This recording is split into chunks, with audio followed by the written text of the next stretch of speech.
Hello, everyone. Welcome back to my channel.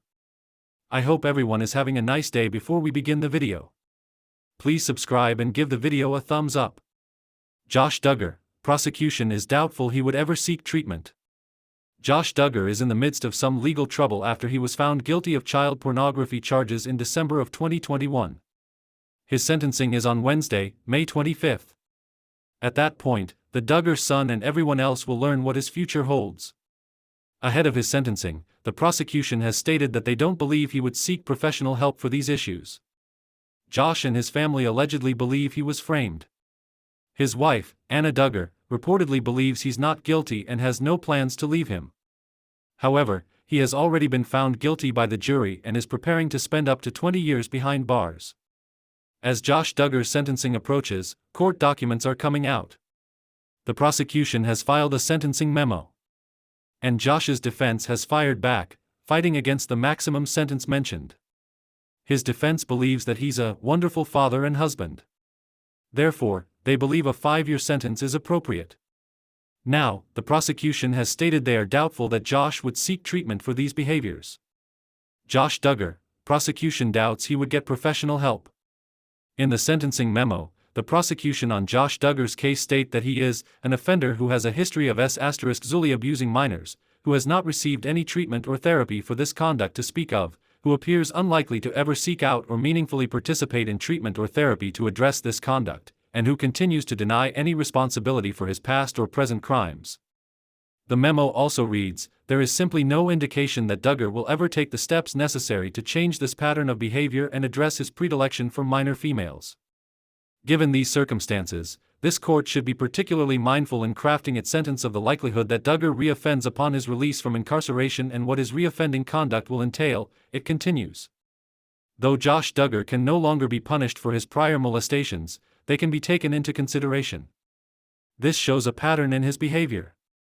And as the prosecution mentions, he has not sought treatment for these actions. So, do you agree that Josh Duggar might not ever seek treatment for these issues? Or do you think this situation would be enough to encourage him to get help? Share your thoughts in the comments section below. For more news about the Duggar family, come back to USA Trends now. In the continuing fallout from Josh Duggar's conviction, a new statement from the prosecution is casting even deeper doubt on his future and his willingness to change.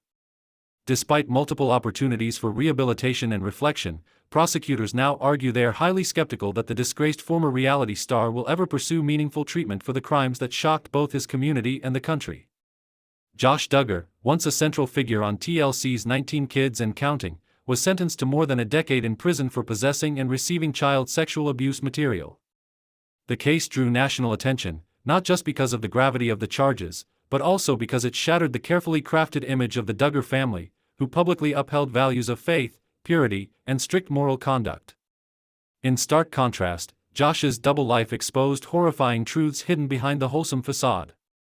Now, as Duggar continues to serve his sentence, the prosecution is making it clear they don't believe he's capable, or willing, to take the steps needed for rehabilitation. Mr. Duggar has shown a consistent pattern of deflection, denial, and deception, a recent legal filing stated. There is no evidence he has ever taken responsibility for his actions, nor shown any genuine interest in therapeutic intervention. This damning assessment came in response to Duggar's latest legal maneuver, a request for leniency and a potential path toward supervised release. But prosecutors aren't buying it. In fact, they argue that Josh has a long history of manipulating systems, from his family's strict religious upbringing to law enforcement, to avoid consequences and accountability. His behavior is not that of someone seeking healing or redemption, the statement continues. It is the behavior of someone who believes he can outsmart the system. This harsh evaluation is more than just legal language. It reflects the deep mistrust prosecutors have for a man who once preached morality while secretly engaging in some of the most egregious forms of exploitation. Even behind bars, Josh has reportedly maintained a posture of innocence and entitlement, which only reinforces the prosecution's skepticism. Meanwhile, the public remains divided. Some of Duggar's supporters insist he deserves another chance and point to his family's emphasis on forgiveness. Others, including survivors of abuse and former fans of the Duggar brand, are furious that treatment or compassion is even being discussed. He has never acknowledged the real harm he caused, said one advocate for abuse victims. Why would anyone believe he's suddenly ready to face the truth? If the prosecution is correct, and Josh Duggar continues to resist treatment, it could affect any chance he has at early release or future legal relief. For now, he remains in federal prison, his image in tatters, and his future uncertain. But one thing is clear: the road to redemption, if he ever chooses to walk it, won't be easy, and not many are convinced he'll take the first step.